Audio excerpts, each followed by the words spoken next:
How y'all doing today? Good. I'm the Mayor's Cooksey. I've been training for 8 years. I started back at UNT 2012, 2016.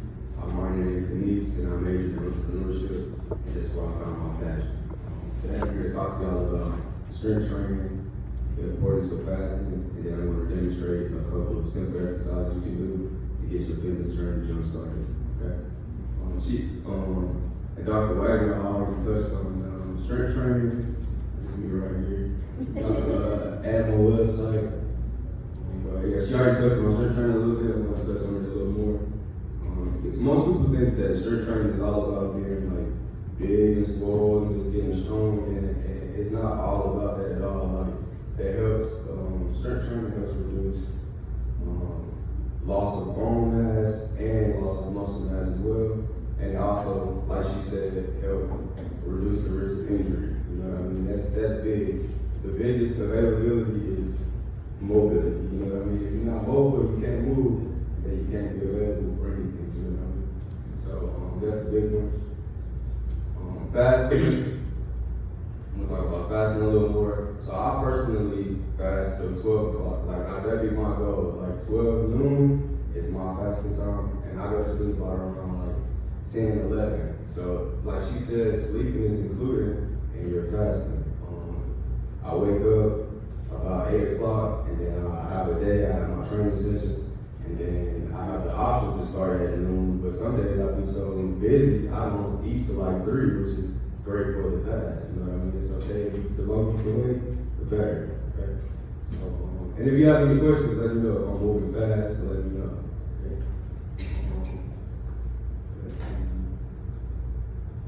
Fasting. So like I said, I fast about noon, and like she touched on, like my brain, like I think a lot clearer when I'm fasting. I feel a lot more like on my toes. I'm in a better mood. You know, it's like if I'm fasting, eating, like you have to eat. Like when I do eat, it's substance. Like even if I eat at 12 or 1 or 2, I'll start my day with oatmeal still.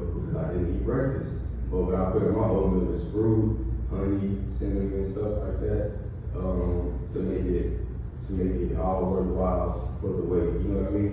Like she said, you can't start off with candy. I have my days, like I go to the chiropractor, they got the little candy bowl, and I'm like, ooh. And I'm like, no, I can't eat the candy because I haven't eaten yet. So, you know, I save it, give it to my kids, and then I eat my oatmeal first. But yes. You have any questions? Yes, ma'am. Is there an impact as a trainer, if you have a client who's fasting, does that impact their ability to perform whatever exercises, whether it's cardio or strength or anaerobic? Does that make sense? Yes, I know what you mean. So I personally train fasting. I just feel like it's all about your preference and how early you are in your stage of like training. Like starting out, it's probably gonna make you gonna get a little tired, but the more you do it, the more your body get used to it. And I like to train fasting because I don't want anything on my stomach while I'm running. You know what I mean? And I don't want to feel nothing in my throat. I just want to feel like, all right, look, if I run hard enough, I know nothing gonna come out from what I ate before it. You know what I mean? So it's fun. So the data actually indicates that it's better to train fasting. And remember on one of those slides I said your growth hormone increases. That growth hormone increase helps with your lean muscle mass, so your muscles kind of respond to that. Also helps with that burning, the fat burning as well. So when you start to work out, you immediately use up all of that sugar that's available. You use that up quickly. As a matter of fact, when you exercise, the skeletal muscle does not need insulin in order to pull sugar out of the bloodstream. It opens up ports that just pull it straight out. So it's actually very, very good to exercise when you're fasting. Yes, ma'am. Yes, sir. So what you're saying, actuality, you're basically saying the way you fast from noon to 8 is the only time you eat. Is that what you're saying? Let's say I go to sleep at 10 p.m., right? No matter what, noon is like, I can't eat before noon. That's like my goal. And like she said, sleeping is included in the fasting hours. So I used to work overnight. I'll give you a small, quick example. I used to work overnight 10 to 6. I used to get to work. I worked at a mental health facility, so I was able to like cooking things while I was there. So I'll get to work and I'll be like, okay, I'm done eating at 12 o'clock. And then I know I'm off at 6, so that's 6 hours there. And then I know when I get off, I'm going to go to sleep. That's like another 6 to 8. You know, and then when I wake up, I'm going to train. And then after I train, I'm going to eat. So like all of that time that's passed by, those are the fasting hours. The time that's passed by before you eat. Like, the thing about it when you work 12, 14-hour days, and then at some point, man, you're going to, and I'm just speaking for myself, you're going to have to eat. And so that fasting time, I'm trying to figure out in my head, where's that fasting time going to come in? Okay, so I would say like she said, 16 to 8, right? So the fasting time comes in, it's really about your schedule. So like, about what time do you wake up, sir? 90% of the time, about 5:15. Yes, sir. And about what time do you get out your first meal? I make it home about 7:15, 7:30, 8 o'clock. Yes, sir. So 5 in the morning to 7 at night. Yeah, that's it. And in between that time where you eat anything? Yeah, but most of the time it's not anything of substance because depending on how I'm feeling, a lot of times I don't eat. My problem is I want to drink. Yes. Soda or something crazy. You see what I'm saying? So when you're drinking that soda or whatever, you don't really want to eat because you're full. But so I mean, I'm trying to figure out where that's going to come in after where I just. So what you have to do is plan. I know that I don't mean to sound flippant, but you know you're gonna need to eat. So what can I have to eat for me? And even what is available to me, you know. So I did for a patient who he gave me where he goes. He goes to Wendy's. He gave me the list of where he goes to pick up food. And I gave him meals to pick at every one of those fast food places that would give him, you know, the nutrients that he needed with as close to what he needed to do. And then the drinking of calories, that's a big one. Sure, y'all have any more questions before I demonstrate some of these things you can do at the house? Like we touch on strength training a little more or fasting out. Yes. So did you suggest to him when to fast? I'm sorry, what was that? He was asking when he should fast. Right? He's fasting already. So you wake up at 5 in the morning. When do you eat your first thing? Sometimes more or less 11:30. Okay, so 11:30 is good. So you eat at 11:30, and then you don't eat during the day, you drink during the day.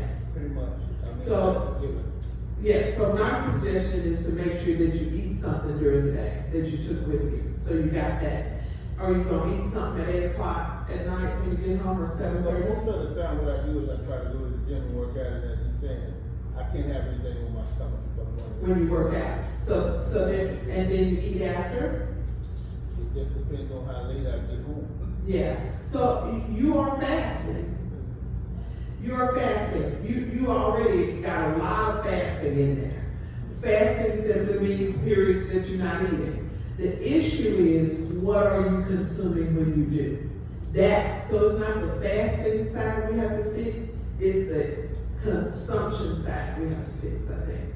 So, Yeah, that is good. There, fix.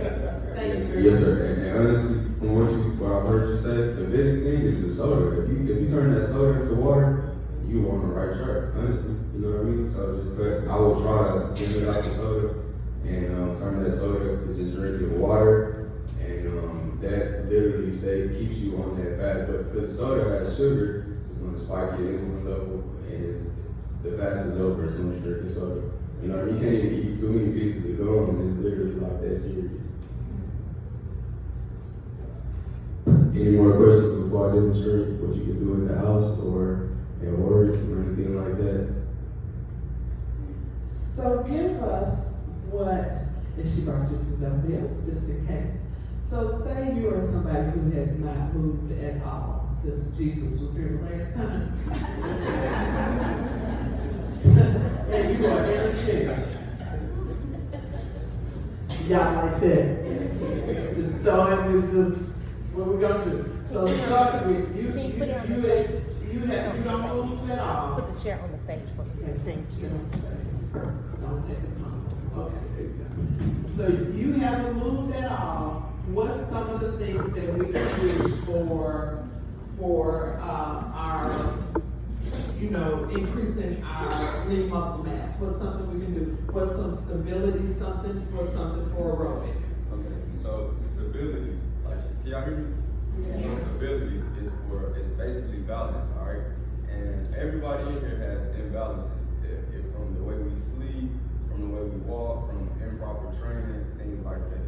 So the best way to correct the imbalance is a single leg motion or a unilateral motion. Okay? So let's say we get up, everyone should be able to, I hope, be able to get up, boom, nice and smooth. To know if you have an imbalance or not, you get up on a single leg, you put it down, okay? If you can get up easier on your right leg than your left leg, and then when you have an imbalance in your left leg. So if that's the case, we want to try to get up more so on the left side just a little more. It all starts with the core. We got to keep it tight, breathe, okay? So everything flows through the core. So what we want to do, when I say that, I'm just saying keep your core tight, like somebody about to hit you in your stomach, you know how you flex it? Keep it flexed the entire time. The whole time you're working out, you want to keep it flexed, and you want to maintain a breathing pattern, okay? So that's one. You can get up single leg. That's how you test it. All right. Yes, ma'am. Just like that. Yes, ma'am. Just like how I feel. Yes, ma'am. Good job. Let's see. We can go. Can we have y'all man practice Let's see what our imbalance is like.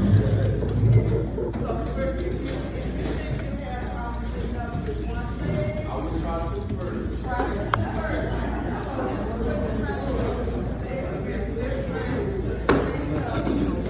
Without putting your hands down. Without putting your hands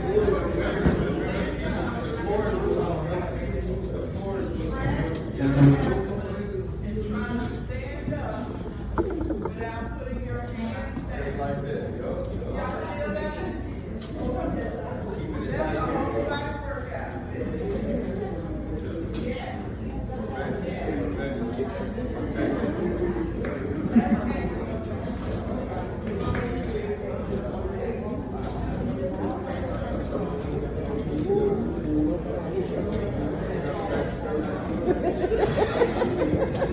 Okay, so y'all see that? Okay, now the next thing would be is to try to get up with one leg a little elevated. One leg elevated. Y'all work on that. So where you want to start is doing 5 or 10 of what you just did a day. If you are not working out, 5 or 10 of those. So what you think about, you sit down, you get ready to get up and go to the bathroom. So you can't do them before you go, because you're in a hurry. You go do, I know. You're going to do them on your way back. So when you go back to your chair, instead of just plopping down, you want to sit down, get up. Sit down, get up. Do you 5 of those and do that a couple of times a day? Okay, thank you. Something to help with your stability as well. A simple stretch you can do at the house to help with your stability and balance and mobility. She mentioned her lower back. This right here will help mobility within the full body. Okay, a simple motion. So it's you reach outside the toe, and then you reach outside the other toe, and then you reach back. Reach back. Literally, we continue. I would say do this about 5 times. Outside the toe, and then reach back. And when I'm reaching back, I'm not just turning, like, we're not just turning. The goal is to try to reach something behind you, okay? That's going to unlock your whole lower back, unlock your glutes. Because a lot of people have back problems because their glutes and hips are tight. So you have to loosen those up, and that will gradually go away. Did you bend your knees when you went down? No, man, I'm trying to keep the legs as straight as you can.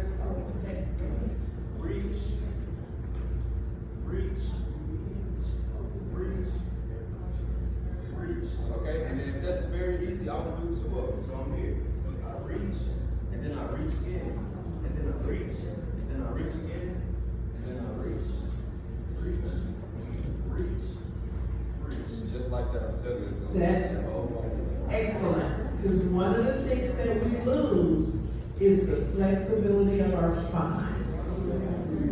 And so that rotation, and now you know your car got that camera, you don't even have to turn around and back up. Y'all know you had to look back, since you got that new car.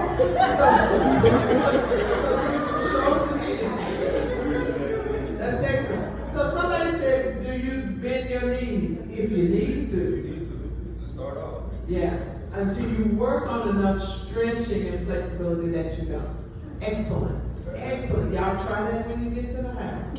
Yes, ma'am. Any suggestions for those of us with osteoarthritis in our knees?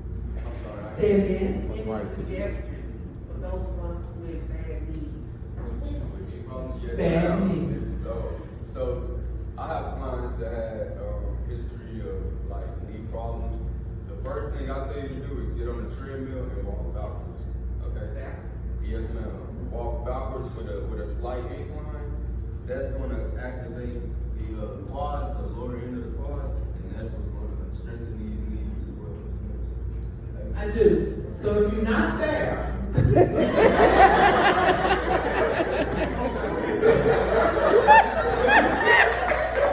you have access to a bicycle, a stationary bicycle. So with the gift school and treadmill and home gym. You really need a stationary I bicycle. got rid of that little clothes hanger. Did it? Yeah, okay. Let's pray about it next thing. Because now you don't put so much pressure on your knees, but you need to do movement. So that's a good, so you have access to that, that's good. Then if you can just try to get on the treadmill at like a 2, maybe a 1. It's about the Well, incline. and he's saying it's so if you can start at 0 and maybe just go up a little bit and see how you're doing, you don't need to do a whole bunch of minutes. If you can do 3, then do 3. Then we'll talk about increasing to 4. But you got to do something. What will happen when you start moving those muscles and they get stronger, it gets better. You don't believe it, but Thank you. Any more questions? So you got so that's helping, that helps with these big muscles. So you're talking about when we're standing up, that's helping with your base muscles, which is your hamstrings, your quadriceps femoris, and your glutes. So you want to help. So I'm helping y'all think about what groups of muscles are you doing. That was really good because you really want to engage those muscles. So what about upper extremity? I know y'all see a lot of people grab these and then you see people moving on. It's not about the speed, okay? It's about the control. The control. I say slow and control. Core, same thing like as we're doing, as we like to say. My stomach is nice and tight, core extremely tight.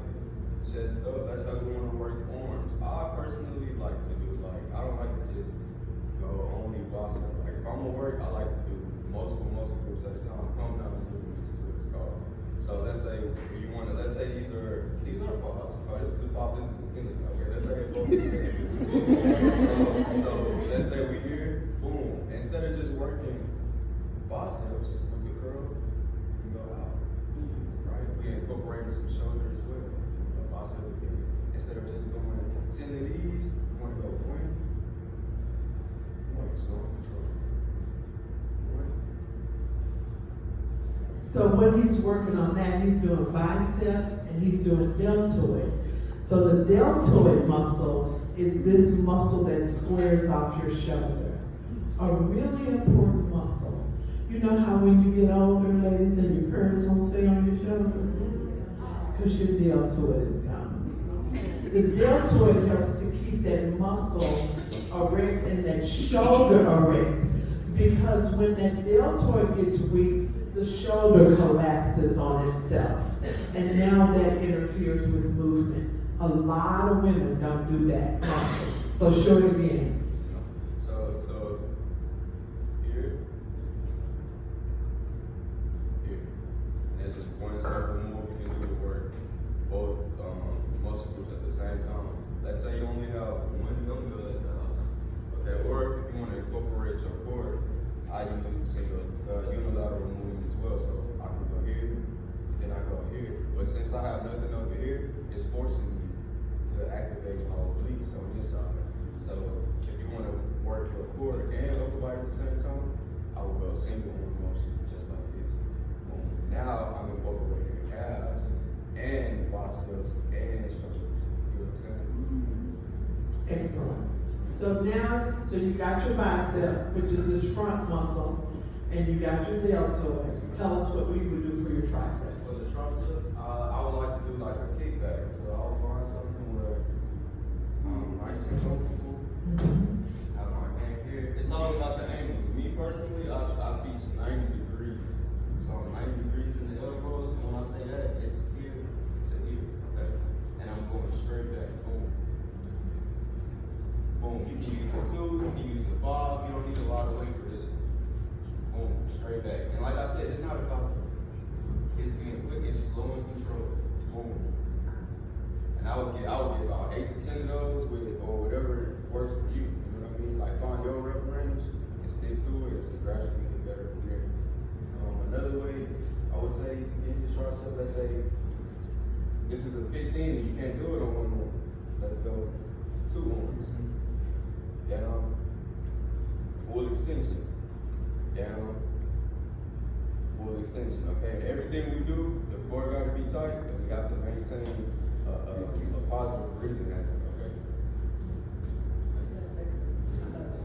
So what about, so you just told us about core when you're doing weights. What about core standing or sitting exercise? Okay. Now I know one that I think works real well is if you have somebody who sits in a chair, because we always, when we sit in a chair, we always we just fall back in the chair. If you sit erect in the chair, you have engaged both your core and your back muscles. And if you elevate, just hold your arms straight out in front of you. You feel your core? You feel it? If your back is sitting on the chair, if your back is laying on the chair, you are not. Sit erect and hold those arms out. Y'all feel it? That exercise right there engages your core and your back. Yes, ma'am. And to elaborate on that just a little more, if Is this happening, y'all? if you want to engage it just a little more, let's say this is easy for some, all you have to do is pick that knee up. This is engaging your lower abs, just like this. We want to stay here, right? Keep the hands up. You're gonna feel the hip flexors and you're gonna feel the lower abs as well. If that gets easy, we go 2 legs, okay? 2 legs. At a time, just like this. Boom. Boom. And what you wanna do, like if you wanna, the more you lean, but not lean on the chair, you incorporate the abs just a little more. So I would lean here. Like I said, keep it tight, like somebody about to punch, right? Keep it tight. We're breathing. Just like that. Nice and simple. You do the same side if you want. Get you 5 over here instead of alternating. 1, just like that. 2, 3, keep it tight, keep breathing. 4, 5, just like that. Simple at the house. You know what I mean? So that's effective, like when y'all remember back in the day when we used to get on the floor. When we could get on and get up. Okay. We used to do crunches. That's crunches in a sitting position. That's what you do. See, I have to tell you. It's helpful. So I have a question then. Are there alternatives to non-core push-ups? Alternatives? Yeah, like you said that non-core for push-ups. Wow. Walk. And that's just as effective as an on-the-floor push-up. Yes, ma'am. Because if you can't do a floor push-up and you can do it on the wall, the more you do it on the wall, the more you're increasing your ability to do it on the floor. So how do you figure out how far away, how you stand, like what is it, whatever feels natural? Yes, ma'am. It's really about being comfortable first. That's what I say. Like I preach comfortability before anything. I'm always asking my clients, how you feeling before we actually start to sit? Because I don't want you to get to like 3, 4, 5 reps, and then the last 5, I'm just now comfortable, I'm just now finding my groove. You know what I mean? Can you show them? Yes, ma'am. For those of you who haven't done wall push-ups before. So we'll come here. Can y'all see me? So we'll come here. I would say a little more than shoulder width, because the closer we are, the harder it will be. Appreciate it. I'll say a little more than shoulder width, because the closer we are, the harder it will be. So about here, we down nice and slow. We want to get our feet back at an angle wherever is comfortable for you. Okay, I personally can put my feet back pretty far if I wanted to. But let's say I would start off here. Boom, let's start off here. I touch 1.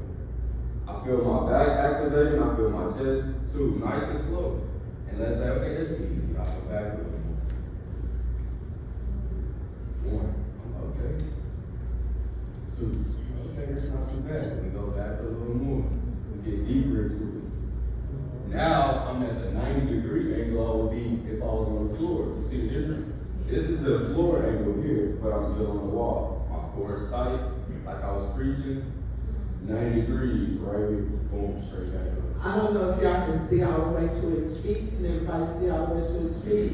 The more he pulls away from the wall, then he goes up on his toes, and he engages not only hamstrings but gastrocnemius and all that, which is calf muscle. And so now he's engaging his full body. Exactly. He's engaging his full body without being on the floor. Helpful. So we've got biceps, which is upper extremity. We've got triceps, which is upper extremity. We got core. We got glutes, and we've got hamstrings, and now we've got our full butt body. So you also can do a plank on the wall We too. can do a plank on the wall. We can do wall sits. Show them wall We'll sits. show you a wall sit. Wall sits are really, really good. I personally, and this is another thing, this is strengthening your knees as well. If you have knee problems, sit on the wall for as long as you can, okay? Chest up, we want to keep our head against the wall. And like I said, it's all about comfortability. Some people start here, and that's okay. You activating that quad, but the more and more comfortable, you can get deep, 90 degrees. I can sit here comfortably and breathe. Like I said, remember, keep that core tight, the chest up, and maintain a healthy breathing pattern. Okay, and I'm telling you, it's all mental. Like right now, yes, it's burning, but if you just fight through that burn, it's all mental. It'll go away. Like I know it sounds so like cliche, but it'll really go away. Like it's all here. It's all here. And all of that is balance. It's all balanced. All of that's balance. So you don't have to hurt yourself to strengthen yourself. So if you have nothing, if you got a chair and a wall, you good to go. There's a will, there's a way. There is, I saw a couple questions. Hey, Dr. Steele, the man, can you explain to them the reason when you're doing your reps? Because a lot of times, especially because you see them about to pass out, because they're holding their breath and they don't know when to breathe. While they're doing that. Your breath is critical because that your oxygen supply to the muscle is going to help it perform better. And so that's why you want to make sure that you're breathing, you're keeping everything circulating like it should be, so it's very important. So people who work out on a regular basis, sometimes you'll pass around and they have a rhythm for breathing. And part of that rhythm for breathing is kind of to remind yourself to breathe so that you won't, in the stress of it, hold your breath. Thank you, Troy. Very good. Yes? So I have a question. When it comes to creating like a plan or when you start your reps, how do you know when to increase? So say you can start at 5, you do 5 for a week. When do you try 6? When do you try 7? When do you go up the amount that you do? So I'll say it from my perspective as you say it from yours. I think when you feel like, okay, this 5 was hard. If you get where it's easy, then it's time to move on. It's time to increase something. either how many you're doing, the difficulty. So if you start, and you can do 5, you either got to increase your angle or you got to do a rest, depending on what you're trying to achieve. Yes, ma'am, I agree with that 100%. Another thing I would say is I would decrease my rest time, okay? Let's say you can do 5 reps easy, but you're taking like 45-second rest, go 30-second rest and get back to the 5, okay? And if that's still easy, then now it's time to increase. That's excellent. Yes. How do you know if you've worked out too hard?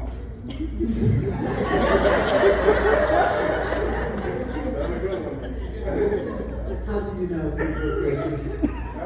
if you are dizzy? You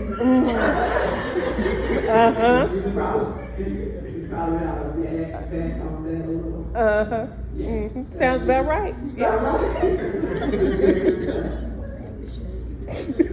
Any more questions? So tell us, so y'all get your pen and paper out.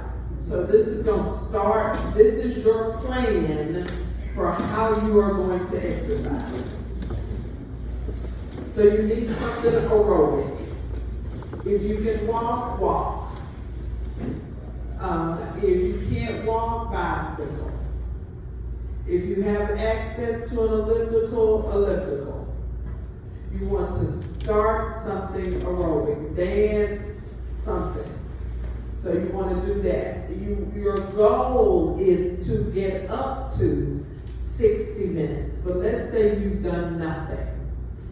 You want to start with 15, if you can do 15. If you can't do 15, do 10. And then just gradually increase. I generally tell my patients to increase weekly. So if you're at 10 minutes and you're okay, I'm doing that, then go to 12. You're at 12, you go to 15. You don't have to do it all or none because you're going to do this the rest of your life. Right. So you need to do something that you can do the rest of your life. So that's going to be your aerobic stuff. You work on that. Then your next stuff is going to be your stability or static things. That should be something like either planks, show them a real plank, wall plank. So a static exercise is where you are not moving, you have just engaged the muscles. Okay? So he's getting ready to show you a plank. So I'll show you a beginner though. I think that's the one we need. That would be appropriate. So I will go elbows, okay?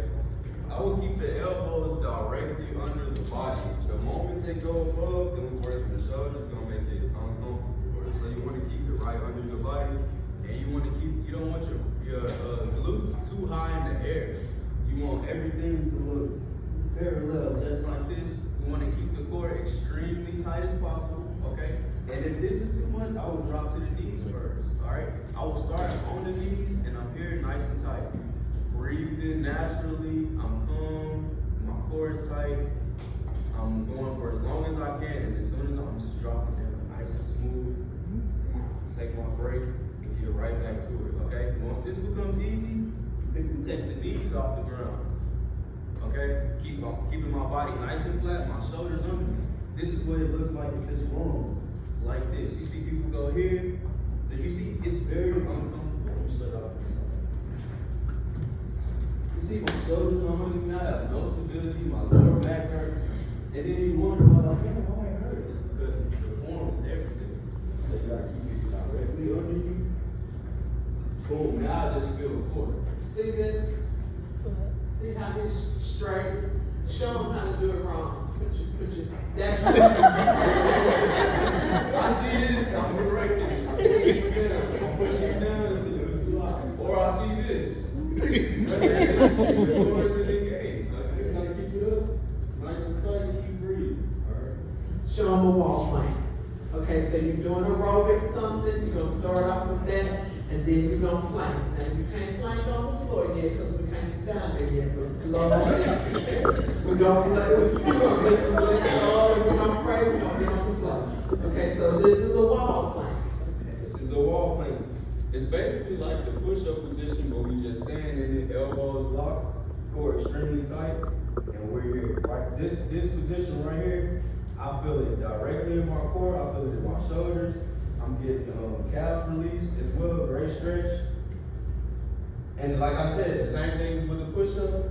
The easier, the harder it is, the further back your feet should go. Okay, so if you want a harder exercise or you want more a difficulty, you put your feet back. But until we there, the feet are here. And the biggest thing is remembering to keep the core tight. A lot of people get trying to work abs and the core isn't tight, then that's what you feeling in your back. If your core isn't tight, it's going to go straight to the back, y'all. And we don't want that. All right, so keep it tight at all times. Maintain a healthy breathing pattern. And start your timer and get right to it here. Okay? And as soon as you get tired, just step up and release. All right, you don't have to. Please be careful. Please be careful. So you got your aerobic, you got your something for stability. You're gonna start with your plank. You're gonna start with a few minutes and work your way up. At maximum fitness, how long can somebody hold a plank? Maximum 5 minutes. about 4 or 5 minutes. So I want y'all to be aware of that. So if you get a good 30 seconds, yeah, okay. So you got that. You've done your aerobic, you got your stability, then your other is going to do where you are trying to increase your strength training. So remember, you got up and out of the chair, okay? So that's your strength training. Write that down. You want to do 10 of those a day. You can break them up if you want to, if not. Then you want to do something that you're engaging your biceps, you're engaging